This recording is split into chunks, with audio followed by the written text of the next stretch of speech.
మీకు గుర్తుంటే అభినందన్ వర్ధమాన్ టైంలో కూడా అజిత్ దోవల్ చాలా ఇష్యూస్ని బాగా డీల్ చేశారు.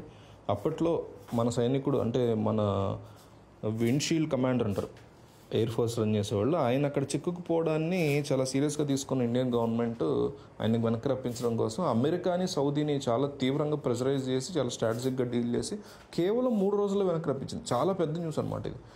వరల్డ్లోనే చాలా తక్కువ టైంలో జరుగుతుంది, ఇట్లా తక్కువ రేర్ కేసెస్లో జరుగుతుంది. అట్లాంటి అజిత్ దోవల్ ఈ టైంలో ఏం చేసేటువంటి ఛాన్స్ ఉంది, అసలు ఆయన బ్యాక్గ్రౌండ్ ఏంటి మొత్తం ఒకసారి చూద్దాం ఈ వీడియోలో ఓపిక్గా లాస్ట్ దాకా చూడండి. అండ్ ఒక 1000 లైక్స్ టార్గెట్ పెట్టుకున్నాం, మా టీం చాలా కష్టపడుతుంది వీడియోస్ చేయడానికి. ఒక్క లైక్ ఇచ్చేసి మీరు వీడియో చూడడం కంటిన్యూ చేయండి, మాకు చాలా హెల్ప్ అవుతుంది. చాలామందికి తెలియని విషయం ఏంటంటే అజిత్ దోవల్ యొక్క ఫాదర్ కూడా ఆర్మీ ఆఫీసరే అనమాట.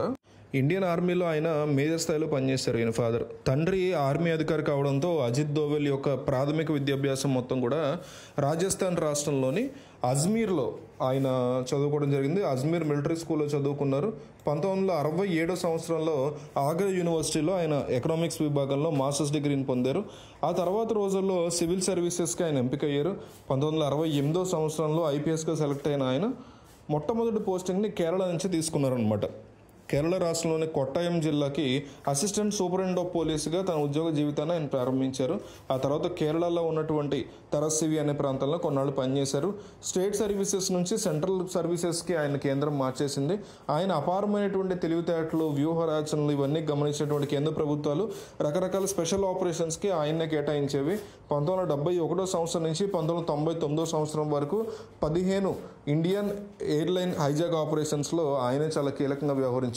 ఇంటెలిజెన్స్ బ్యూరోలో కూడా దాదాపు 10 సంవత్సరాల పాటు పనిచేసినటువంటి ఎక్స్పీరియన్స్ ఉంది ఆయనకి.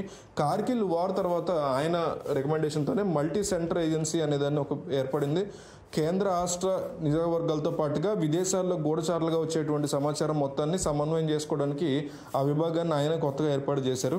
ఆయన ఇంటెలిజెన్స్ బ్యూరోలో ఉన్నప్పుడే joint task force of intelligence విభాగం కూడా ఏర్పాటైందని చెప్తారు. 1988 సంవత్సరంలో ఆపరేషన్ బ్లాక్ థండర్ని చాలా సమర్థవంతంగా నిర్వర్తించారు ఆయన. 88లో అమృత్సర్లోని స్వర్ణ దేవాలయంలోకి కొంతమంది ఖలిస్తానీ తీవ్రవాదులు చొరబడ్డారు. అయితే వాళ్ళ దగ్గర ఎన్ని ఆయుధాలు ఉన్నాయి, ఏంటి వాళ్ళ ప్లాన్ ఏంటి, వాళ్ళు ఏం చేయబోతున్నారు, ఇవేమీ తెలియదు అనమాట. అయితే అలాంటి పరిస్థితుల్లో ఆపరేషన్ బ్లాక్ థండర్ పేరుతో ఒక స్పెషల్ ఆపరేషన్కి అజిత్ దోవల్ వ్యూహరచన చేసేటప్పుడు ఖలిస్తానీ ఏర్పాటువాదులు ఎలా అయితే ఐఎస్ఐ ఏజెంట్లాగా వేషధారణ చేసుకుని స్వర్ణ దేవాలయానికి ప్రవేశించారో అచ్చం అలాగే ఐఎస్ఐ ఏజెంట్లాగా అజిత్ దోవల్ కూడా వీళ్ళందరూ టీం కూడా వేషధారణ చేసుకుని ఈ స్వర్ణ దేవాలయంలోకి ఎంటర్ అయ్యారు. వాళ్ళతో పాటు కలిసిపోయారు. వాళ్ళకి రాంగ్ గైడెన్స్ ఇస్తూ వాళ్ళని తప్పుదోవ పట్టించారు.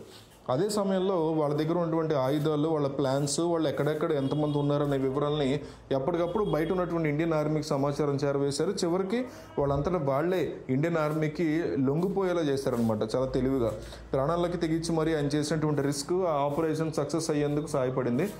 1975లో అనుకుంటా భారత్లో సిక్కిం విలీనం టైంలో కూడా కీలక పాత్ర ఆయన పోషించారు. ఎంకే నారాయణన్ అనేటువంటి ఒక భారతదేశానికి 3వ జాతీయ భద్రతా సలహాదారుగా పనిచేసినటువంటి ఒక గొప్ప వ్యక్తి ఉండేవారు. ఆయన దగ్గర కొన్నాళ్ళు అజిత్ దోవల్ తీసుకున్నటువంటి శిక్షణ ఇవన్నీ ఉగ్రవాద ఆపరేషన్లో బాగా పనికొచ్చింది. 1999లో అనుకుంటా ఆఫ్ఘనిస్తాన్ కాందహార్లో ఇండియన్ ఎయిర్లైన్స్ చెందినటువంటి విమానాన్ని ఉగ్రవాదులు హైజాక్ చేశారు. దాదాపు 179 మంది ఉన్నారు. దాంట్లో కెప్టెన్తో సహా విమాన సిబ్బంది కూడా ఉన్నారు. 99 సంవత్సరం డిసెంబర్ 24వ తారీఖున ఆ విమానాన్ని హైజాక్ చేస్తే ఆ ఉగ్రవాదులతో చర్చలు జరిపి వారి డిమాండ్లను అడిగి కనుక్కుని ప్రయాణికులు సురక్షితంగా ప్రాణాలతో సహా బయటకు వచ్చేలా చేసిన టీంలో అజిత్ దోవల్ చాలా కీలక పాత్ర పోషించారు. డిసెంబర్ 24 నుంచి డిసెంబర్ 31 వరకు దాదాపుగా వారం రోజుల పాటు ఈ ఆపరేషన్ అనేది జరిగింది. అంటే మీరు నీళ్లు ఆపేస్తే మీ ఊపిరి ఆపేస్తాం, మీ నదుల్లో హిందువుల రక్తాన్ని పాటిస్తాం అంటూ ఒక మసూద్ అజర్ అనే వ్యక్తి మాట్లాడినటువంటిది, ఒక ఉగ్రవాది మాట్లాడిన వీడియో వచ్చింది. కానీ అతన్ని మనోళ్ళు ఎప్పుడో అరెస్ట్ చేశారు. కానీ ఆ విమాన హైజాక్ టైంలోనే ప్రయాణికుల ప్రాణాలను కాపాడడం కోసం భారత్ వాడిని రిలీజ్ చేయాల్సి వచ్చింది. సో ఈ నిర్ణయం తప్పు అంటూ అజిత్ దోవల్ వల్లే మసూద్ అజర్ని విడిచిపెట్టాల్సి వచ్చిందంటూ ఆ తర్వాత కాలంలో అజిత్ దోవల్ మీద కాంగ్రెస్ విమర్శలు చేస్తే బీజేపీ సర్కార్ ఆ విమర్శల్ని కొట్టిపారేసింది. అది వేరే సంగతి. విమాన హైజాక్ ఆపరేషన్ తర్వాత కొన్నాళ్ళకి ఇంటెలిజెన్స్ బ్యూరో డైరెక్టర్గా ఆయన ప్రమోట్ అయ్యారు. ఆ పోస్ట్లోనే 2005 సంవత్సరం వరకు అజిత్ దోవల్ కొనసాగారు. 2005 సంవత్సరం జనవరి నెలలో Ajit Doval intelligence bureau director హోదాలోనే రిటైర్ అయిపోయారు. అక్కడితో ఆయన ఉద్యోగ జీవితానికి స్వస్తి పలికారు. అయితే తన సుదీర్ఘ కెరీర్లో పాకిస్తాన్ 7 సంవత్సరాల పాటు గూఢచారిగా పనిచేశారు. ఆఫ్ఘనిస్తాన్లో కూడా గూఢచారిగా ఆయన రహస్య జీవితాన్ని కొన్నాళ్ళు గడిపారు. దేశ విదేశాల నేతలతో సత్సంబంధాలను ఏర్పాటు చేసుకున్నారు. అన్ని దేశాల యొక్క అంతర్గత విషయాలను తెలుసుకుంటూ ఆయా దేశాల రాజకీయాల మీద కూడా అవగాహన పెంచుకునేవారు. ప్రత్యేకించి ఉగ్రవాదుల్ని వేరు చేసేటువంటి ఆపరేషన్ అంటే చాలు ఆయనే గుర్తుకొచ్చేలాగా పేరు ప్రఖ్యాతలను ఆయన సంపాదించుకున్నారు. ఉద్యోగ విరమణ చేసిన తర్వాత అజిత్ దోవల్ ఎప్పుడూ ఖాళీగా కూర్చోలే. 2009 సంవత్సరంలో వివేకానంద ఇంటర్నేషనల్ ఫౌండేషన్ ఏర్పాటు చేసుకుని ఒక ప్రత్యేకమైన టీంను కూడా పెట్టుకున్నారు. ఆయన భారతదేశ రక్షణ గురించి, ప్రపంచ దేశాలతో భారత్ అవలంబించాల్సినటువంటి తీరుతెన్నుల గురించి తన అభిప్రాయాన్ని పలు పత్రికల్లో ఎడిటోరియల్స్లో కూడా వచ్చేలాగా వ్యాసాలు రాసుకొచ్చేవారు. అప్పట్లో కాంగ్రెస్ తీసుకున్న విదేశాంగం మీద కూడా తన అభిప్రాయాన్ని ఆయన నిర్మమాటంగా తన వ్యాసాల్లో చెప్పుకొచ్చేవారు. 2009 నుంచి 2012 సంవత్సరం వరకు బ్లాక్ మనీ గురించి, విదేశాల్లో మూలుగుతున్న నల్ల డబ్బు లెక్కల గురించి ఆయన రాసినటువంటి కొన్ని రిపోర్ట్స్ దేశవ్యాప్తంగా తీవ్ర చర్చనీయాంశమయ్యాయి. ఈ క్రమంలోనే అప్పటి బీజేపీలోని మేధావులకి ఆయన దగ్గర అయ్యారు. వారితో కలిసి ఈ సిస్టంలో పనిచేసేవారు. 2012 సంవత్సరంలో ఇంటెలిజెన్స్ బ్యూరో ఈయన మీద ఒక కన్నేసి ఉంచింది. రామ్దేవ్ బాబా, అన్నా హజారే వాళ్ళ ఉద్యమాల వెనక ఈ అజిత్ దోవల్ ఉన్నారా, కాంగ్రెస్ ప్రభుత్వానికి వ్యతిరేకంగా ఆయన పనిచేస్తున్నారా అన్న అనుమానం నేపథ్యంలో ఈయన మీద నిఘా కూడా వేసి ఉంచింది. ఈ క్రమంలోనే 2014 సంవత్సరంలో కేంద్రంలో బీజేపీ సర్కార్ వచ్చింది. మోడీ ప్రధానమంత్రి అయ్యారు. అయితే మోడీ ప్రధానమంత్రి అయిన మరుక్షణమే జాతీయ భద్రతా సలహాదారు పదవిలో అజిత్ దోవల్ని నియమిస్తూ ఉత్తర్వులు జారీ చేశారు. అప్పటి నుంచి ఇప్పటి వరకు 3 దఫాలుగా ఆయన పదవిలో కొనసాగుతూనే ఉన్నారు. మోడీ సర్కార్ హయాంలో అజిత్ దోవల్కి పని ఇంకాస్త పెరిగినట్లయింది. 2014 సంవత్సరం మే నెలలో జాతీయ భద్రతా సలహాదారు పదవిని ఆయన మొట్టమొదటిసారి స్వీకరిస్తే ఆ తర్వాత నెలలోనే జూన్ నెలలో ఇరాక్లో తీవ్రవాదుల యొక్క అల్లర్లో ఆసుపత్రిలో చిక్కుకుపోయిన 46 మంది భారతీయ నర్సుల్ని సురక్షితంగా రప్పించేటువంటి బాధ్యత ఆయన మీద పడింది.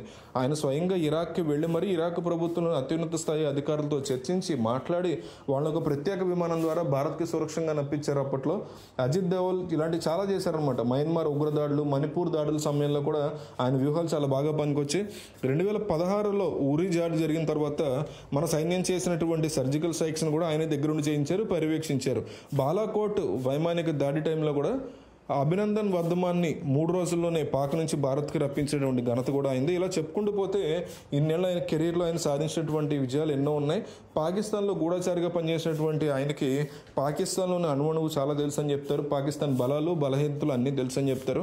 అందుకే ప్రస్తుతం పాకిస్తాన్తో ఏర్పడినటువంటి ప్రతిష్టంభన విషయంలో కూడా ఆ దేశాన్ని ఎలా దారికి తీసుకురావాలనే విషయంలో అజిత్ దోవల్ మీదే నరేంద్ర మోడీ అన్ని ఆశలు పెట్టుకున్నారని చెప్పొచ్చు. ఒకవేళ యుద్ధం అనేది వస్తే గనక యుద్ధం లేకుండానే ఆ దేశాన్ని కంట్రోల్ చేయాల్సి వచ్చిన అజిత్ దోవల్ కీలకంగా వ్యవహరించేటువంటి పరిస్థితి ఉంటుంది అనేది వాస్తవం. సో ఈ క్లిష్ట పరిస్థితుల్లో ఇష్యూని ఎట్లా డీల్ చేస్తారు, పాకిస్తాన్ డీలింగ్ విషయంలో ఇండియన్ గవర్నమెంట్తో ఆయన ఎట్లా వ్యవహరిస్తారనేది చూడాలి.